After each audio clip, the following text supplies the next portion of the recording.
मेरे साथ बोलिए, भारत माता की। अरे क्या होगा भाई सीमावर्ती जिलों के लोगों को? ऐसी आवाज होगी क्या? लालू के पेट में दर्द समझ आ रहा है, आपका जोश कहां गया है भाई? मेरे साथ दोनों हाथ उठाइए, उठाइए दोनों हाथ। सीमावर्ती जिलों की सुरक्षा के संकल्प की मुट्ठी बींचिए और प्रचंड आवाज से बोलिए, भारत माता की, भारत माता की। संसदगण और आज इस चिलचिलाती धूप में इतनी बड़ी संख्या में दोपहरी धूप में आए हुए सीमावर्ती 4 जिलों के मेरे प्यारे भाइयों बहनों माताओं, आप सभी को मेरा प्रणाम। सबसे पहले आज राष्ट्रकवि रामधारी सिंह दिनकर का जयंती है। मैं बड़े मन से उनको प्रणाम कर श्रद्धा सुमन देकर मेरी बात की शुरुआत करना चाहता हूं। दिनकर जी की कविताओं ने न केवल आजादी के आंदोलन को धार दी, उनकी लेखनी ने भारतीय संस्कृति को भी मजबूती प्रदान करने का काम किया। मित्रों, आज जब मैं यहां आया हूं तब पूरण देवी मंदिर की मां पूरण देवी को बड़ी श्रद्धा के साथ प्रणाम कर मेरी बात की शुरुआत करना चाहता हूं। कबीरपंथी धर्मगुरु जो अभी अभी हमारे बीच में नहीं रहे, सदगुरु धर्मस्वरूप जी को भी श्रद्धांजलि देना चाहूंगा। ये भूमि बड़े बड़े लोगों का जन्मस्थली रहा है। महान कथाकार फणीश्वर नाथ रेणु की यह जन्मभूमि रही। बिहार के पहले दलित मुख्यमंत्री श्री भोला पासवान शास्त्री को भी इसी पूर्णिया जिले ने दिया। हिंदी के प्रकांड विद्वान अनूपलाल मंडल, प्रसिद्ध बांग्ला लेखक और राजनेता सतीनाथ भादुड़ी, लक्ष्मी नारायण सुधांशु, साहित्यकार जनार्दन प्रसाद द्विज, अनेक लोगों ने इस भूमि में कई क्षेत्रों में अपना अपना योगदान दिया है। मित्रों, आज मैं यहां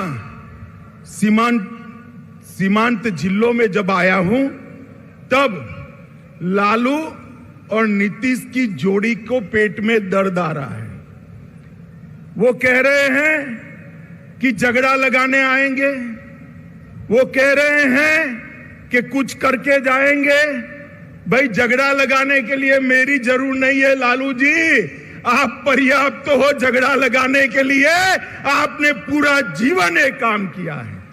मगर मैं आज सीमावर्ती जिलों के 4 जिलों के मेरे भाइयों बहनों को ये जरूर कहने आया हूं कि जब लालू जी सरकार में जुड़ गए हैं और नीतीश जी लालू की गोदी में बैठे हैं, तब यहां जो डर का माहौल खड़ा हुआ है, मैं आपको कहने आया हूं, ये सीमावर्ती जिले हिंदुस्तान का हिस्सा है। किसी को डरने की जरूरत नहीं है।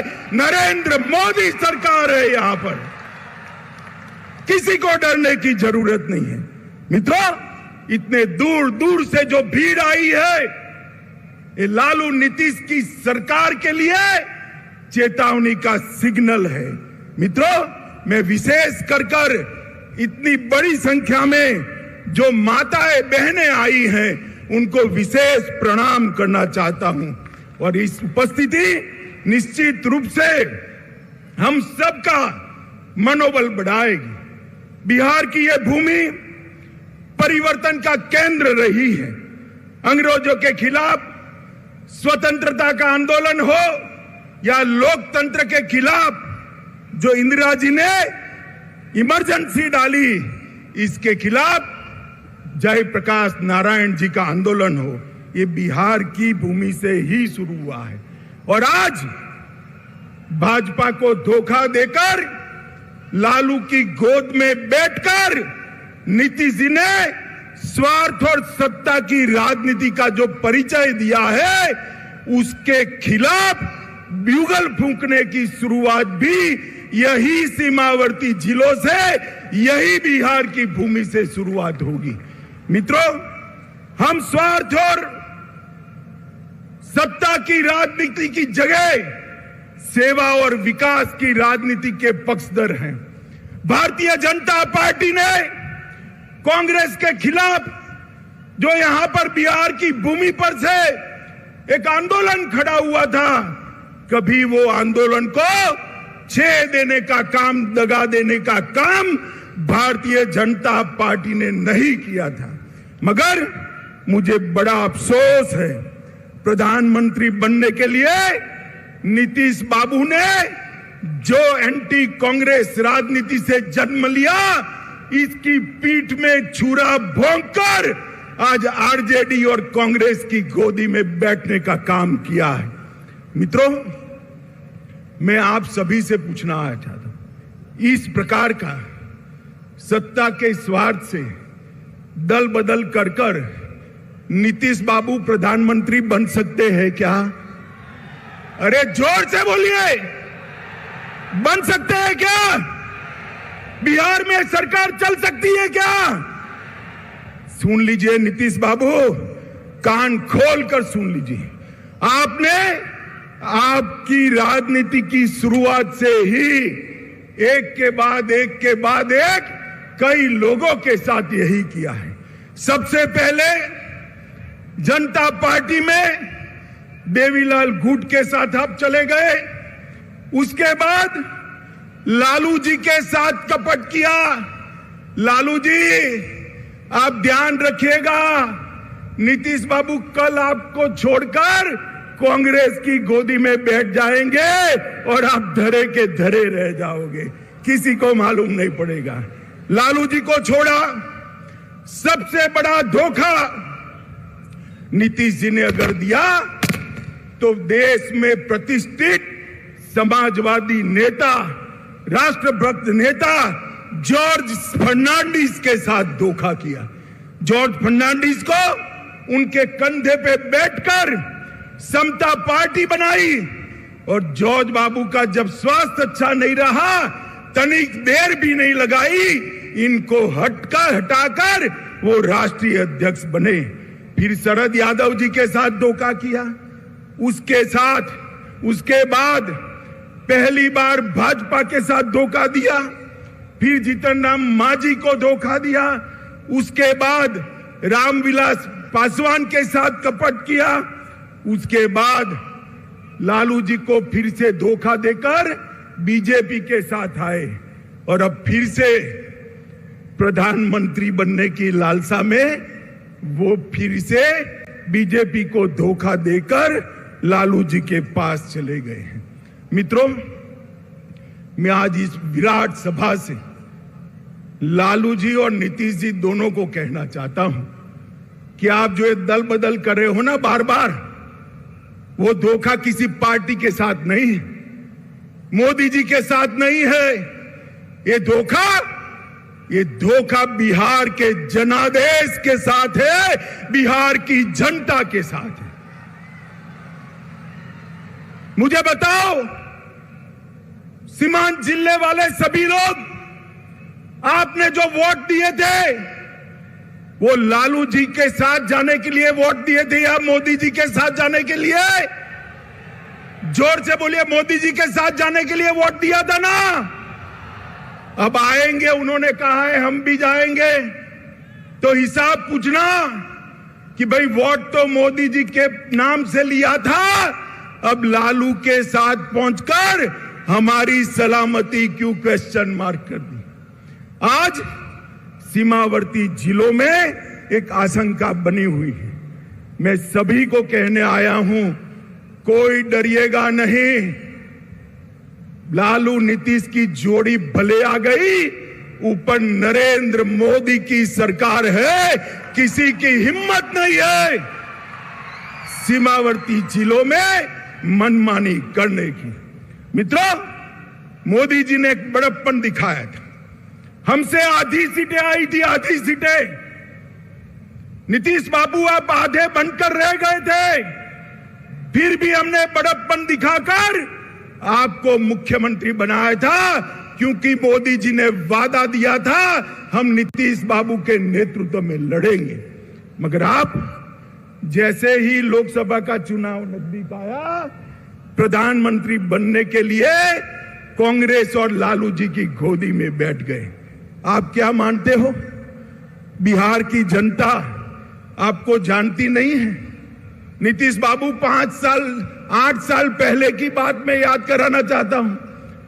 14 में भी यही किया था। लोकसभा की 2 सीटें रह गई थी आपकी, कहीं के न रहे थे, न घर के रहे थे, न घाट के रहे थे। ये लोकसभा का चुनाव 24 का आने दो। मैं कहता हूं ये लालू नीतीश की जोड़ी के बिहार की जनता सुपड़ा साफ करने वाली है।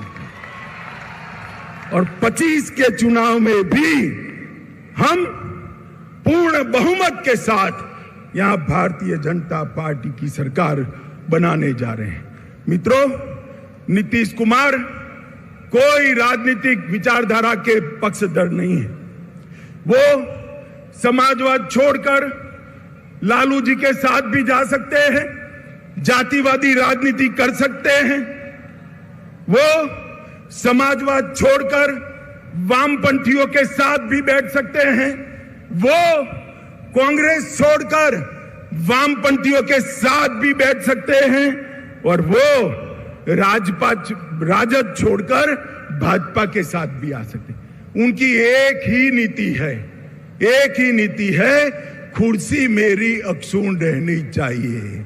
मगर नीतीश जी, इतने समय तक बिहार की जनता ने आपको बेनिफिट ऑफ डाउट लिया है, अब जान गए हैं इस बार चुनाव में ना लालू की पार्टी आएगी, ना आपकी पार्टी आएगी। बिहार में खिलेगा तो केवल मोदी जी का कमल खिलेगा, कमल खिलेगा। मित्रों, यहां सीमांत जिलों में जनजातियों के साथ बहुत अत्याचार हो रहा है, उनको भगाया जा रहा है। और जो मोदी जी जनजातियों की योजना भेज रहे हैं, वो भी मेरे जनजातीय भाइयों के पास पहुंचती नहीं है। मैं आज जनजाति भाइयों बहनों को कहने आया हूं कि मोदी जी ने संथाल के गरीब घर में जन्मी हुई द्रौपदी मुर्मू को राष्ट्रपति बनाकर देश भर के गरीबों का सम्मान करने का काम किया है, देश भर के गरीबों का। और मित्रों, नीतीश बाबू ने लालू जी को साथ लेकर अपना जंगल राज के प्रति रवैया स्पष्ट कर दिया है। माताओं, भाइयों, बहनों, मुझे बताइए, आपको जंगल राज चाहिए क्या? जोर से बोलिए, चाहिए जंगल राज? फिर से फिरौती वाला राज चाहिए? फिर से अपहरण वाला राज चाहिए? फिर से जातीय हिंसा वाला राज चाहिए? मित्रों, जब लालू जी सरकार में है तो कौन उससे बचा सकता है? बैठते ही कहते हैं ना, पूत के लक्षण पालने में ही मालूम पड़ जाते हैं। जिस दिन शपथ हुआ उसी दिन से बिहार की कानून और व्यवस्था की स्थिति चरमरा गई है। और फिर नीतीश जी क्या कहते हैं? षड्यंत्र है। अरे नीतीश बाबू, कब तक गुमराह करोगे? षड्यंत्र है तो षड्यंत्र करने वाले को पकड़ते क्यों नहीं हो? कौन रोकता है? आप नहीं पकड़ पाओगे, क्योंकि षड्यंत्र करने वाले आपके साथ सत्ता में भागीदार बनकर बैठे हैं। आपकी हिम्मत नहीं है उन तक हाथ लगाने की। मैं पूछना चाहता हूं नीतीश कुमार जी को और एक नए नेता बनाए लल्लन सिंह जी को, भैया ये चारा घोटाले की आप बूम लगाते थे, अब क्या करोगे? चारा घोटाले करने वाले तो आपके यहां मंत्री बन गए, क्या पूछोगे उनको? कैसे पकड़ोगे? और मंत्री बनते ही लालू के दबाव में सीबीआई पर बैन लगाने की सोच रहे हैं। सीबीआई पर बैन। नीतीश जी, एक जमाना था आपने सीबीआई में पिटीशनें करवाई थी, आज लालू के भय से, सत्ता के मोह से आप फिर से सीबीआई की साथ जाने की जगह सीबीआई के खिलाफ बैठे हो। मित्रों, पूरे बिहार पर जंगल राज का खतरा मंडरा रहा है। मैं बिहार की जनता को कहने आया हूं, 24 में एक बार आपका पर्चा बता दीजिए।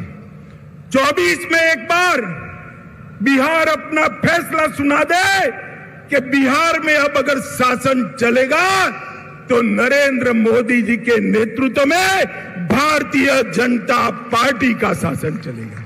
ये फैसला एक बार 24 में सुना दीजिए, 25 अपने आप सेट चले। मैं बिहार के युवाओं को भी कहना चाहता, ये लालू नीतीश की जोड़ी अब एक्सपोज हो चुकी है, वो बिहार को आगे नहीं ले जा सकती। अब बिहार को आगे ले जाना है तो मोदी जी के नेतृत्व में पूर्ण बहुमत की भारतीय जनता पार्टी की सरकार बनानी। मित्रों, ये बिहार, पड़ोस का झारखंड, ये दोनों राज्य वामपंथी उग्रवाद के अड्डे हुआ करते थे। ये 3 साल में ही मोदी जी के नेतृत्व में वामपंथी उग्रवाद से बिहार को मुक्त कराने का काम भारतीय जनता पार्टी के नेता और हमारे प्रिय प्रधानमंत्री मोदी जी ने किया है। चक्रबांधा और भीमबांधा के जंगलों को पूर्णतः वामपंथी उग्रवाद से मुक्त कराने का काम मोदी जी ने किया है। मित्रों, मोदी जी गरीबों का सशक्तिकरण करना चाहते। मोदी सरकार गरीबों की सरकार है। मैं आपको पूछना चाहता हूं, मेरे साथ दोहराइए, मोदी सरकार गरीबों की सरकार है। आप मुझे बताइए, मोदी सरकार किसकी सरकार है? जोर से बोलिए, मोदी सरकार किसकी सरकार है? 50% से ज्यादा आबादी बिहार की गरीब आबादी है। मोदी जी ने करोड़ों लोगों को घर देने का काम किया। बिहार के घरों में 100% बिजली पहुंचाने का काम किया। अगर आप लोगों को मेरा वीडियो अच्छा लगा तो लाइक, शेयर, सब्सक्राइब जरूर कर लेना।